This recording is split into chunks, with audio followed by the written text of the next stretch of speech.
I woke up really in a terrible period of burnout many years later in the middle of my marketing agency, where I woke up and I was just miserable. And I found myself in a pretty unhealthy business partnership. And I recognized the same pattern that I had as a child, where I was just basically self-abandoning and ignoring kind of those warning signals that my body was telling me that warned me of danger, because I had never really learned to trust them.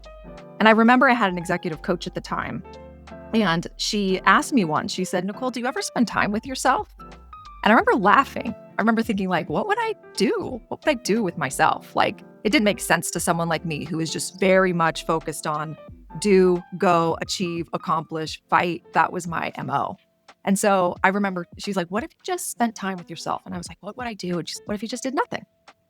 And I remember kind of being frightened by that. And when I first started practicing it, I remember feeling like I would sit and I would try to get answers. Most people that make it into a leadership position have significant traumas, and they're struggling and more numb than anyone, to be fully frank. So they also need education and awareness and an understanding of the gravity of the situation. But the challenge, and if they're educated on both sides and they can like together start to learn and practice this mindfulness, which it's so simple, Marta. It's like literally just, can you just take 20 to 30 minutes a day to just sit and not do anything?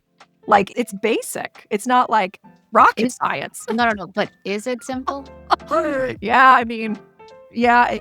That's a fair question. It's very difficult for people who are so used to going to just actually slow down and feel comfortable. You're right. That's fair. That's a fair argument. I think it seems simple, but it's deceptively not because of how our society is. So implementing mindfulness, to my answer, I guess, because you understood me because I was here rambling.